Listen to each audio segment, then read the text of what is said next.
നിത്യ നിയമത്തിൻ്റെ രക്തത്താൽ ആടുകളുടെ വലിയ ഇടയനായ നമ്മുടെ കർത്താവായ യേശു ക്രിസ്തുവിൻ്റെ ധന്യനാമത്തിൽ എല്ലാവർക്കും സ്നേഹവന്ദനം. ഇത് പ്രഭാത സന്ദേശം. നമ്മുടെ ജീവിതത്തിൽ യഥാർത്ഥമായി നല്ല വഴികൾ പറഞ്ഞു തരികയും ശരിയായ നല്ല ഉപദേശങ്ങളും നല്ല അഡ്വൈസുകളും പറഞ്ഞു തരികയും നല്ല നല്ല ബുദ്ധി ഉപദേശങ്ങളൊക്കെ നമ്മുടെ ജീവിതത്തിൽ പറഞ്ഞു തരാൻ ഒരാളുണ്ടെങ്കിൽ നമുക്കെത്ര അനുഗ്രഹിക്കപ്പെട്ട യാത്ര ചെയ്യാൻ കഴിയും, നമുക്കെത്ര നല്ല രീതിയിൽ മുന്നോട്ട് നമുക്ക് പോകുവാനായിട്ട് കഴിയും.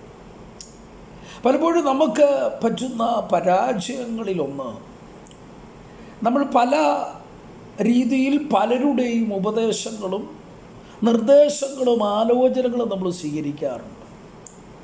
പക്ഷേ നാം ഒരുപക്ഷെ അറിയുന്നില്ല, കേൾക്കുമ്പോൾ പ്രാരംഭത്തിൽ നല്ലതെന്ന് തോന്നിയാലും പിന്നത്തേതിൽ അത് അബദ്ധവും വലിയ അനർത്ഥങ്ങളും വലിയ അപകടങ്ങളിലേക്ക് നീങ്ങുന്നതായി നമുക്ക് കാണുവാൻ കഴിയുന്നു. അതങ്ങനെ തന്നെ സംഭവിക്കാറുണ്ട്. എന്നാൽ ഭക്തനായ ദാവീദ് പ്രാർത്ഥിക്കുമ്പോൾ ദാവീദിനോട് ദൈവം സംസാരിച്ച ഒരു ആലോചന എന്നവണ്ണം നമുക്കിങ്ങനെ 32-ാം സങ്കീർത്തനം അതിൻ്റെ 8-ാം വാക്യത്തിൽ നമുക്ക് കാണുവാൻ കഴിയുന്നുണ്ട്. അവിടെ ഇങ്ങനെ വായിക്കുന്നു: ഞാൻ നിന്നെ ഉപദേശിച്ച് നടക്കേണ്ടുന്ന വഴി നിനക്ക് കാണിച്ചു തരും, ഞാൻ നിൻ്റെ മേൽ ദൃഷ്ടി വച്ച് നിനക്കാലോചന പറഞ്ഞു തരും.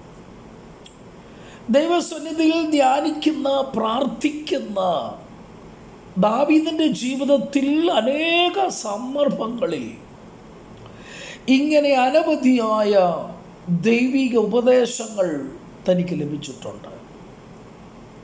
അതൊക്കെ ഭക്തൻ്റെ ജീവിതത്തിൽ, അഭിഷക്തൻ്റെ ജീവിതത്തിൽ അത് വളരെ വളരെ അനുഗ്രഹമായി തീർന്നിട്ടുണ്ട്.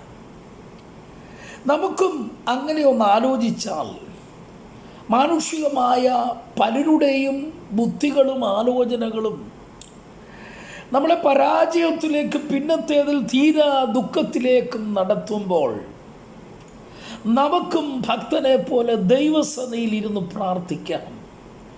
ദൈവസന്നിധിയിൽ ദൈവത്തോട് നമുക്ക് ആലോചന ചോദിച്ചാൽ ഏതെങ്കിലും ഒരു നാൽക്കവലയിൽ ഒരു മുക്കവലയിൽ വന്ന് നിന്ന് എങ്ങോട്ട് പോകണമെന്നറിയാത്ത നിലയിൽ നമ്മുടെ ജീവിത സാഹചര്യങ്ങൾ വഴിമുട്ടി നിൽക്കുമ്പോൾ ഈ ദിവസങ്ങളിൽ നാം ചെയ്യേണ്ടത്, നമ്മുടെ ജീവിതത്തിൻ്റെ തുടക്കങ്ങളിൽ, ഈ പകലിൽ, ഈ പ്രഭാതത്തിൽ നമുക്ക് ദൈവസന്നിധിയിൽ ഇങ്ങനെ പ്രാർത്ഥിക്കാം: ദൈവമേ, നീ അങ്ങ് ഉപദേശിച്ച് നടക്കേണ്ടുന്ന വഴി, എല്ലാ വഴിയും ശരിയായ വഴിയായിരിക്കണമെന്നില്ല, എല്ലാ പാതകളും ശരിയായ നിലയിൽ വിജയത്തിലേക്കുള്ളതായിരിക്കത്തില്ല.